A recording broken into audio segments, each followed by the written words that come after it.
রাসূলুল্লাহ সাল্লাল্লাহু আলাইহি ওয়াসাল্লাম বলেন, নাফরমান যখন কবরের প্রশ্নের জবাব দিতে পারবে না, তো আল্লাহ তাআলার পক্ষ থেকে ফেরেশতাদেরকে বলবে, আফরিশুহু মিনান নার ওয়ালবাসুহু মিনান নার ওয়াফতাহু লাহু বাবান ইলান নার। আমার বান্দার কবরের মধ্যে জাহান্নামের বিছানা বিছিয়ে দাও, জাহান্নামের পোশাক পরিয়ে দাও, জাহান্নাম বরাবর দরজা খুলে দাও। ফেরেশতারা এই তিনটা কাজ করে এই ফেরেশতারা সরে যাবে। আল্লাহর নবী সাল্লাল্লাহু আলাইহি সাল্লাম বলেন, কবর তখন তাকে একটা চাপ দিবে। এই চাপে এই ব্যক্তি ডান পাশের মাটি বাম দিকে, বাম দিকের মাটি ডান দিকে, এইভাবে আইসা চাপ মারবে। আল্লাহ রাসূল বলে, ডান পাশের হাড্ডি পাঁজরের এই সাটনার হাড্ডি ভাঙ্গা বাম দিকে ঢুকে যাবে, বাম দিকের গুলো ডান দিকে। উদাহরণ দিয়ে বুঝাইছে নবী, হাত্তা তাখতালিফা আদলাউহু, এভাবে দুই আঙ্গুল যেমন একটা আরেকটার মধ্যে ঢুকে যায়, হাড্ডি পাঁজরের গুলো এইভাবে একটা আরেকটার সাথে ঢুকে যায়। আল্লাহর নবী সাল্লাল্লাহু আলাইহি সাল্লাম বলেন, ওয়া ইউকাইয়াদু লাহু মালাকুন আবকামু ওয়া আসাম্মু ওয়া আ'মা। তার কবরে এরপরে নাফরমানের কবরে একজন ফেরেশতা পাঠানো হবে। এই ফেরেশতা তিনটা গুণ, এই ফেরেশতা বোবা, এই ফেরেশতা বধির, এই ফেরেশতা অন্ধ। সে কথাও বলতে জানে না, কানেও শোনে না, চোখেও দেখে না। আল্লাহ রাসূল বলেন, ফায়ুতরাবু লাহু বিমিতরাকাতিম মিন হাদিদ। এই ফেরেশতা তখন তাকে লোহার গুর্জ, লোহার হাতুড়ি দিয়ে নাফরমানের বারবাতান বাইনা উযুনাইহি, দুই কান বরাবর মাঝখানে আঘাত করবে। এক একটা আঘাতে ফায়াসিহু সাইহাতান, নাফরমান এভাবে চিৎকার করবে, ইয়াসমাউহা মান ইয়ালিহি ইল্লা সাকালাইন, মানুষ এবং জিন ব্যতীত আল্লাহর কসম গোটা সৃষ্টি এই নাফরমানের আওয়াজ শুনতে পাবে, চিৎকার শুনতে। দোস্ত আমার, বন্ধু আমার, ছেলেরা আমার, জিন্দেগি বড় বেশি রঙিন মনে করছো তোমরা। 18,000 টাকার একটা মোবাইলের কাছে হেরে গেল মুসলমানের ছেলে। মাত্র 20,000 টাকা দামের একটা মোবাইলের কাছে এত সুন্দর জীবন শেষ করে দিল। ভুল করেলা, ভুল। অল্প টাকায় বেচা গেল, অল্প কয়টা টাকায় হারিয়ে গেল। বেঈমান তোমারে হারায় দিল। ইহুদি, খ্রিস্টান, নাস্তিক, মুরতাদ একটা নারীর উলঙ্গ ছবি অথবা অর্ধ উলঙ্গ ছবি দিয়া, যারে তুমি ধরতেও পারো না, ছুঁইতেও পারো না, শুধু ছবি দেখাইয়া তোমারে শেষ করে দিল। তোমার দুনিয়াও নষ্ট করে দিল, আখিরাতও নষ্ট করে দিল। হায় হায়, এর চাইতে বড় ব্যর্থতা আর কিছু হইতে পারে না। আমার কথা মনে রাখো বাপ আমার, প্রিয় বন্ধু আমার, সন্তানরা আমার, ছেলেরা আমার, ভাই আমার, যুবক, আমি যদি আর কোনোদিন বলতে নাও পারি, এই একবারই বলবো, এতটা সুন্দর জীবন নষ্ট করে দিও না ভাই, এতটা সুন্দর জীবন নষ্ট করে দিও না ভাই। মেহেরবানি করে বরবাদ হইও না, চরিত্রহীন হইও না। কোরআনুল কারীমের মধ্যে আছে, আল্লাহ তাআলা বলেন, নারীর সাথে অবৈধ সম্পর্ক স্থাপনকারী ব্যভিচারী, এই জিনাখোর, আল্লাহর কসম আল্লাহ বলছে, ইউদাআফ লাহুল আযাবু ইয়াউমাল কিয়ামা। ব্যভিচারী, জিনাকারী, জিনাকারী, ব্যভিচারী। মনে রাখবা ছেলেরা, নারীর সাথে কেউ যদি কথা বলে, সেও চোখের জেনা করে। নারীকে যদি কেউ হাত দিয়ে ধরে স্পর্শ করে, সে হাতের জেনা। কথা বললে জবানের জেনা। কানে শুনলে তার কথা ভিন নারীর আওয়াজ অথবা তার ভালোবাসার বিশ্রী কথাবার্তা, অবৈধ কথা, তো এটা কানের জেনা। তার সাথে পায়ে হেঁটে এগিয়ে গেলে পায়ের জেনা। অন্তর দিয়ে কল্পনা করলে নারীকে নিয়ে, অন্তরের জেনা। আর লজ্জাস্থান দিয়ে জেনা করলে সেটাও জেনা। আল্লাহর কসম, নবী বলছে সবটাই জেনা। চোখেরটাও জেনা, হাতেরটাও জেনা, পায়েরটাও জেনা, দিলেরটাও জিনা, মুখেরটাও জিনা, শব্দটাও, আবার লজ্জাস্থানেরটাও জিনা। অতএব যে কোনো স্বামী স্ত্রীর সম্পর্ক ব্যতীত ভিন নারী, ছবি হোক বাস্তবে হোক, নারীর সাথে যার সম্পর্ক, আল্লাহর কসম, রব্বে কাবার কসম, সে ব্যভিচারী, লম্পট, দুশ্চরিত্র, জেনাকার। আর আল্লাহ বলছে, আমি তোরে ডবল ডবল ইউদাআফ, ইউদাআফ অর্থ হলো ডবল রিডবল শাস্তি দেব কিয়ামতের দিন। ওয়া ইয়াখলুদ ফীহি মুহানা, এবং আল্লাহ বলে তারে বেইজ্জতি কইরা, লাঞ্ছিত কইরা চিরস্থায়ী জাহান্নামে ফেলে দেব। দোস্ত আমার, মনে রাখো বাপ, আমি খোলামেলা বললাম, আমি পরিষ্কার বললাম, হাজারো ছেলে তোমাদের চেহারা দেখে বোঝা যায় ভাইয়া। এইখানেও তোমরা অনেক ছেলে চেহারা দেখলে বোঝা যায় আজকের সারা দিনে এক ওয়াক্ত নামাজ পড়ো নাই। কেমনে এত বড় পাষাণ হইলা? আল্লাহকে এইভাবে কেমনে ভুলে গেলা? কেমনে ভুলে গেলা? কেমনে ভুলে গেলা? কোরআন শরীফের আমি দুইটা কথা বলি। একটা কোরআন শরীফের আয়াত আছে, আমার বাপ আপনাদেরকেও শুনাই, আপনারা আপনাদের ছেলেদেরকে বইলেন। প্রয়োজনে ছেলেটাকে হাতে ধরে একটাবার চোখের পানি ফেলেন, মেয়েটারে হাতে ধরে চোখের পানি ফেলেন। আল্লাহ কোরআনে বলছে ফাবি আইয়ি হাদিসিম বাদাহু ইউমিনুন, 29 নম্বর পারায় সূরা মুরসালাতের মধ্যে এই আয়াতটা আছে। আল্লাহ বলে, বান্দা এই 30 পারা কোরআন আমি নাজিল করেছি, আমার সর্বশ্রেষ্ঠ কথা এগুলো। 23 বছরে আমি আমার রাসূলের কাছে এগুলো নাজিল করেছি তোমাদের জন্য। এক একটা কথা বান্দা কোরআনুল কারীমের মধ্যে আমি বারবার বলছি, আকিমুস সালাহ আকিমুস সালাহ আকিমুস সালাহ, 80 বারের চাইতে বেশি বলছি। ইয়া আইয়ুহাল্লাযীনা আমানু, হে ঈমানদারগণ, হে ঈমানদারগণ। 89 বার, 8 9 89 বার আল্লাহ এই শব্দ দিয়ে আমাদেরকে ডেকেছেন, হে ঈমানদারগণ, হে ঈমানদারগণ, হে ঈমানদারগণ। 89 বার ডাকছে। 80 বারের চাইতে বেশি নামাজের কথা আল্লাহ বলছে, ইত্তাকুল্লাহ ইত্তাকুল্লাহ ইত্তাকুল্লাহ ইত্তাকুল্লাহ, আল্লাহকে ভয় করো, আল্লাহকে ভয় করো, আল্লাহকে ভয় করো।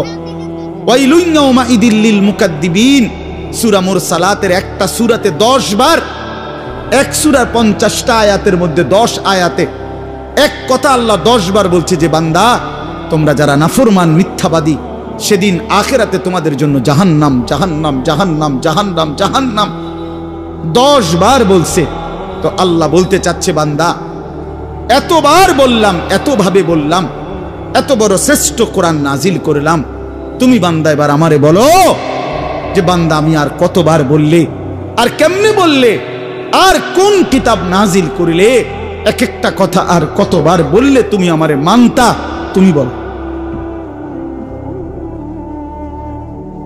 বলো মুসলমানের সন্তান, আর কতবার বললে তুমি নামাজ পড়তা? এই কথা যখন তোমার সামনে হাসরের ময়দানে ভাবে আল্লাহ জিজ্ঞেস করবে যে আর কতবার বললে বান্দা তুমি আমারে সেজদা করতা, কি জবাব দিবা বাপ? আর কতবার বললে তুমি সুদ ছাড়তা?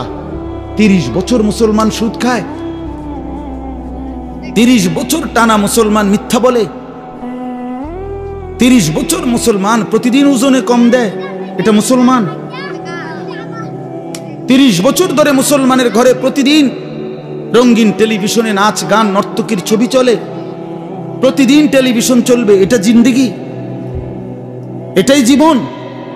60 বছর বয়স আপনি এখনো বিড়ি সিগারেট খাবেন, এটাই কথা ছিল? 60 বছর বয়স এখনো আপনি চা দোকানে টেলিভিশন দেখবেন, এই কি কথা ছিল চাচা? আহা, কবরে যাবেন কোন দিন? তাইলে মরণের কথা মনে পড়বে কোন দিন? যুবক ভাই বলো, 365 দিনে একটা বছর কোনদিন ফজরের নামাজ পড়লা না, এ কেমন জিন্দেগি তোমার? তুমি আল্লাহরে এতটা ভোলা কেন ভুলে গেলা? এভাবে ছেড়ে দিলা কেন ভাই আমার? এই হলো একটা প্রশ্ন। আরেকটা প্রশ্ন হইল, লাকাদ মান্নাল্লাহু আলাল মুমিনিনা ইজ বাআসা ফীহিম রাসূলাম মিন আনফুসিহিম। আমার এটুকু কথা মনোযোগ দিয়ে শুনেন সবাই। নবী সাল্লাল্লাহু আলাইহি সাল্লামের ব্যাপারে আল্লাহ বলছে, বান্দা, হে আমার ইমানদার বান্দা, এই পৃথিবীর সমস্ত নিয়ামত আমি দিয়েছি সবার জন্য। আসমান জমিন চন্দ্র সূর্য আলো বাতাস, রোদ বৃষ্টি, হাসি কান্না, আনন্দ বেদনা, স্ত্রী সন্তান, গাছ ফল ফুল, ক্ষেত ফসল, টাকা পয়সা, জায়গা জমি, এগুলো তো আমি সবাইকে দিছি।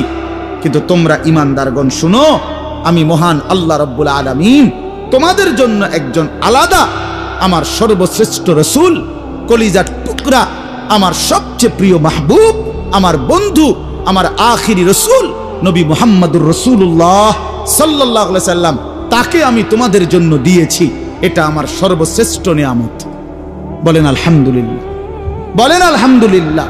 তো আল্লাহর নবী সাল্লাল্লাহু আলাইহি সাল্লাম, আপনাদের কাছে এই কথাটা বলি, যুবক ভাই তোমাদের কাছেও বলি, হাসরের ময়দানে মনে রাখো ভাইয়া, নবী সাল্লাল্লাহু আলাইহি সাল্লাম উম্মতের আমলনামা দেখবে, উম্মতের আমলনামা দেখবে নবী।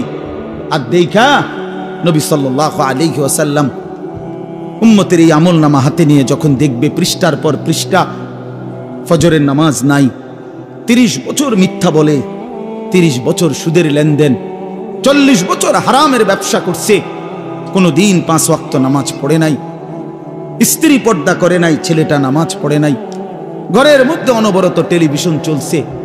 প্রিয় ভাই আমার, বাপ আমার, আল্লাহর নবী সাল্লাল্লাহু আলাইহি সাল্লাম সেদিন চোখের পানি ফেলবে আর বলবে, উম্মত এটা কি আমলনামা নিয়ে আসছো?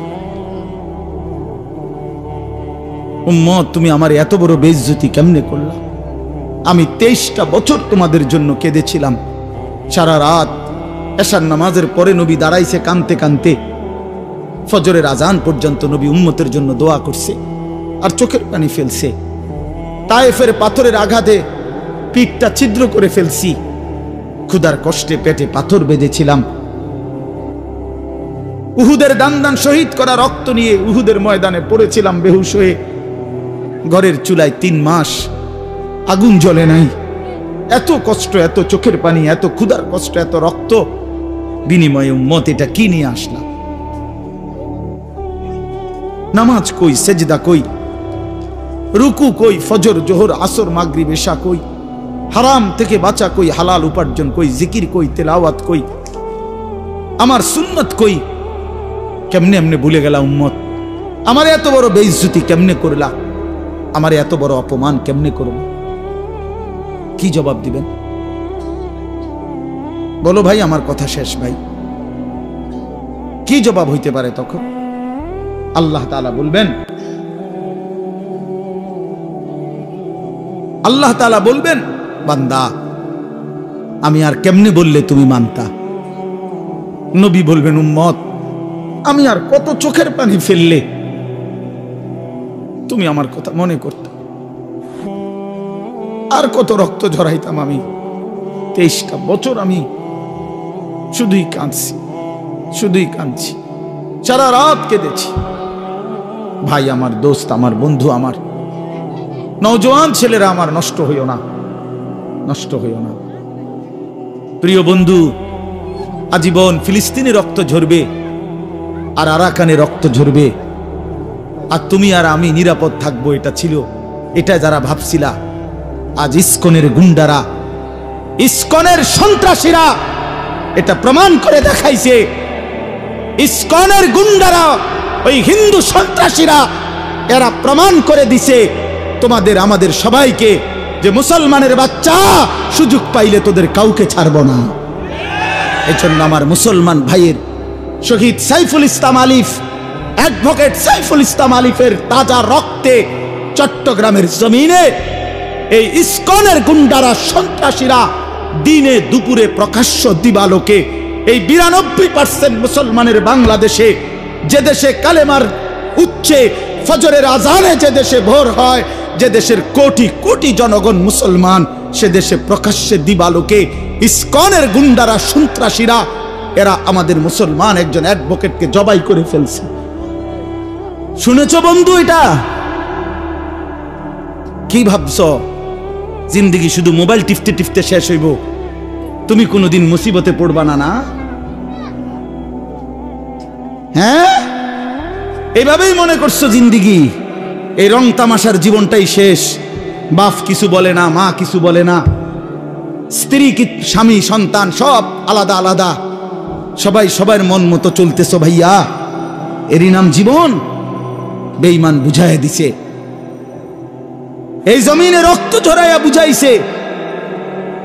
অনেক মানুষ তো বলে সবসময়, আমরা হুজুররা কেন চিল্লাই, আমরা কে এত কিছু চিল্লাই? আরে বন্ধু, আমরা তো এই কথাই বুঝাইতে চাই যে কাফের বেঈমান সুযোগ পাইলে হুজুর, পাবলিক, জনগণ কাউরে ছাড়বে না। নাই তো অ্যাডভোকেট সাইফুল ইসলাম তো হুজুর না, কথা বলেন না কেন? তো ওরে জবাই করলো কেন? ওরে জবাই করলো কেন?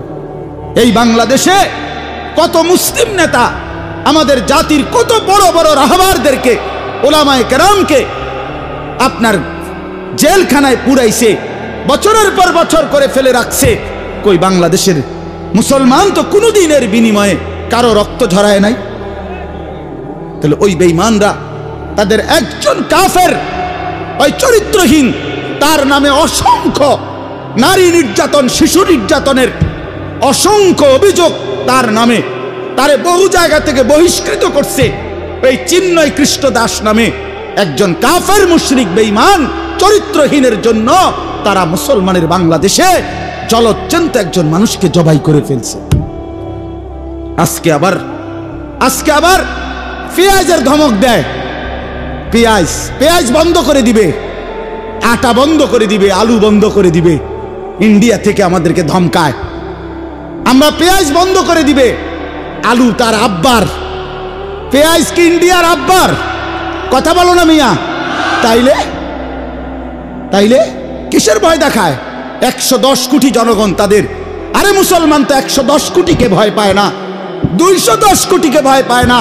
আমাদের সংখ্যা হিসাব না, আমাদের শুধু একজন, আগেও একজন, এখনো একজন, আগামী তো আমাদের একজন, তিনি আল্লাহ। তিনি কে? বলো যুবক, আরো জোরে বলো যুবক, দাঁড়াও বলো নওজোয়ান, দাঁড়াও জওয়ান, ওঠো নওজোয়ান, দাঁড়াও জওয়ান, দাঁড়াও জওয়ান, জাগো নওজোয়ান, ওঠো নওজোয়ান, হিম্মত করো নওজোয়ান, তাকবীর বলো জওয়ান, তাকবীর বলো জওয়ান, জোর से বলো জওয়ান। নারায়ে তাকবীর। ইসলামের শত্রুরা, ইসলামের শত্রুরা, নারায়ে তাকবীর। আল্লাহু আকবার। ইসলামের শত্রুরা, নারায়ে তাকবীর। এটা মনে রাখতে হবে, এদেশ ইসকনের না, এদেশ মুসলমানের। বলো এদেশ ইমানদারের। এদেশে কালেমার পতাকাই উড়বে। এদেশে হিন্দু থাকুক মানা নাই, কিন্তু ইসকনের গুন্ডারা থাকতে পারবে না, ইসকনের সন্ত্রাসীরা থাকতে পারবে না। তোমরা যুবক জাগবা তো ইনশাআল্লাহ, তোমরা হুঙ্কার ছাড়বা তো ইনশাআল্লাহ। কলিজার খুন দিয়ে হলেও মাতৃভূমির স্বাধীনতা, সার্বভৌমত্ব, প্রতি ইঞ্চি জমিন আমরা রক্ষা করব ইনশাআল্লাহ। বলো ইনশাআল্লাহ, জোরসে বলো ইনশাআল্লাহ। বসো ইনশাআল্লাহ। মুসলমানের সন্তান হারে না, ইমান মরে না, ইমান মরে না, ইমানদার মরে না। ইমানদার শহীদ হয়, আর শহীদ মরে না, শহীদ বেঁচেই থাকে। শহীদ কি থাকে বলেন না? বেঁচেই থাকে, বেঁচেই থাকে। আমি তোমাদের সমস্ত যুবককে হাত জোর করে অনুরোধ করলাম, দোস্ত আমার, তোমরা আল্লাহর নাফরমানি ছেড়ে দাও, মোবাইলের আসক্তি ছেড়ে দাও, নারীর লোভ ছেড়ে দাও। বন্ধু, আমি যদি পারতাম তোমাদের প্রতিটা যুবককে বুকে জড়াইয়া বলতাম, আমার যদি সুযোগ হইতো তো আমি চোখের পানি ফেলে বলতাম। কেমনে বললে বুঝতা তোমরা? কেমনে বললে বুঝতা? কারো প্রতি কোনো হিংসা বিদ্বেষের কোনো দরকার নাই দোস্ত। ধাক্কা ধাক্কি ঠেলাঠেলি করার সময় নাই। দিন বাঁচানো, ইমান বাঁচানো, ইসলাম বাঁচানো। আগামী জেনারেশন, আমার 3 বছরের বাচ্চা আছে, অনেকের ঘরে 2 বছরের বাচ্চা আছে, কোলের বাচ্চা আছে। আমাদের চেষ্টা করা উচিত আগামীর জমিনটা, আমাদের স্ত্রী সন্তান, আগামী প্রজন্ম যেন ইসলাম নিয়ে বাঁচতে পারে, ইমান নিয়ে বাঁচতে পারে। এটাই হবে সাধনা। আমাদের সন্তান, আমাদের প্রজন্ম যেন আজানের শব্দে বাঁচতে পারে।